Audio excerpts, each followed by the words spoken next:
Back here on the Big Ten Huddle, JR and Zach Guggenheim breaking it down for you. We are going to get into the Iowa Minnesota game. As Dave said earlier, it's bacon week for Minnesota. And Philip, he's already dropped off 5 pigs at the butcher this morning. Oh, So can I have one, please? getting ready for it. Getting ready for it. All right, Zach. Iowa, Minnesota. To me, this is kind of crazy because Minnesota has just come off 2 shutouts, back to back. Rhode Island, Nevada. Not exactly the best teams in the world, but still, I think regardless of who the team is, you shut a team out. I think you get credit for that. I mean, it is Mhm. very, very difficult, no matter who you're playing, to try and shut a team out for the entire game. So, props to Minnesota on that. They actually look like the more put together defensive team in this situation. Yes. Iowa, however, gave up a punt return touchdown last game. Their punter didn't exactly punt the ball super well. I don't know if it was on the coverage as much as, well, I shouldn't say I don't know. I think it was more on the punter than it was the coverage itself. And credit to Troy, they had good blocking on that play, didn't have any penalties or anything, but still, I think that this is not the same game it was last year with Iowa, Minnesota. If people are coming into this and saying, "Oh yeah, defensive battle, it's going to be 3-6 final score," don't think that's exactly the case. I think Iowa has a better running game this year. I think that Minnesota has some real dudes on defense who can make a difference in this one. And I think Cade McNamara is a bit of a question mark. I think Max Brosmer Mhm. is getting better, and I like some of the stuff that I've seen from him lately. But at the end of the day, to me, this might be a quarterback battle that decides the game. What's your thoughts, Zach? I tend to agree. Now I'll say a couple things. One, I think it's interesting that Minnesota played UNC week 1, where I think Hampton is probably the better back, but their O-line was not nearly as good as Iowa's in the run blocking. But the quarterback, I think the quarterback is still a question mark, and the receivers are clearly not as good as North Carolina's. And so I think from a defensive perspective, it really like I have a question of who wins that battle of D line versus O line. Because I think Minnesota's D line has really improved. Ja Joyner on that line and several other guys. Depth has really been bolstered there. Um, I am concerned. It doesn't seem like Justin Wally's going to play on the back end. So like that's tough. But then I think about, well, who's going to exploit them from the Iowa receiving, like the Iowa receivers, and I'm like, the young receivers have made plays like more than they did a year ago, but I still don't see Vanderzee and Brown and those boys. Like I just don't see them really exploiting the back end, even without Wally. So I I have a hard time thinking that Iowa gets a ton of points with Cade McNamara being a gunslinger. But on the flip side, and I'd be curious to hear your thoughts. You've mentioned this several times. Minnesota's offensive line is a mess. They keep changing things on the offensive line. There's not a lot of consistency. And I'm like, I think the one area where Minnesota could really exploit Iowa's defense is big plays, because that's where Iowa has struggled against Troy, against Iowa State.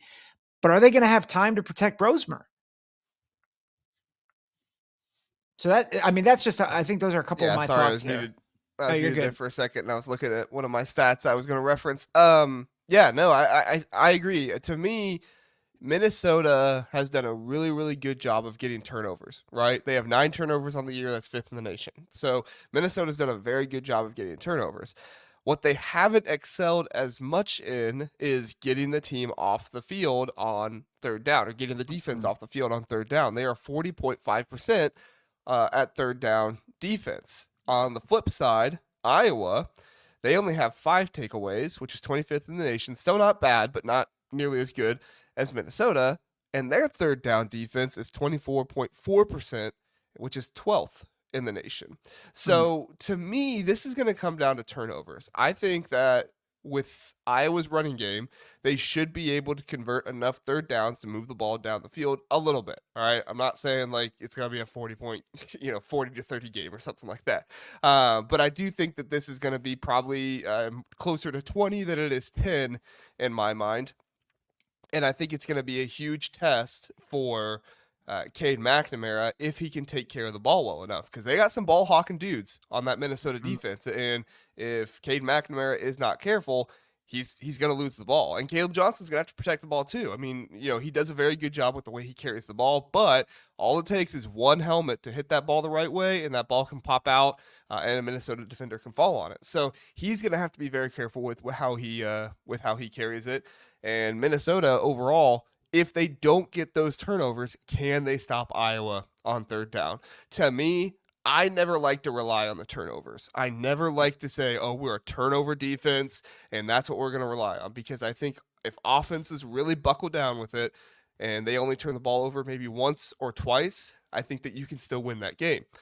However, I don't know if I trust Iowa's offense enough, even with the rushing attack being better, to say even if they don't turn the ball over, they're still going to move the ball down the field enough. It's a horrible dilemma in my mind trying to pick Yep. this game, because I think Yep. both these teams do things very well, and I think both these teams have a few weaknesses here and there that the other team could exploit, but I don't know if the other team is good enough to exploit those weaknesses. Yep.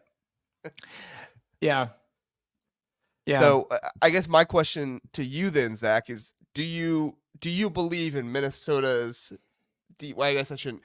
Do you believe in Iowa's offense enough and their special teams to score enough points in this situation that if both teams take care of the ball, Iowa's offense will win out with Caleb Johnson and the way that offensive line has been running? Or do you distrust Cade McNamara enough to say he's going to turn the ball over at some point and Minnesota's going to find a way to win this game because of the turnovers and Dragan Kashitz, no matter how far away, I'm probably pronouncing his name wrong, no matter how far away it is, he's going to be able to hit 2, 3, maybe even 4 field goals to get them ahead enough in this game. What are your thoughts?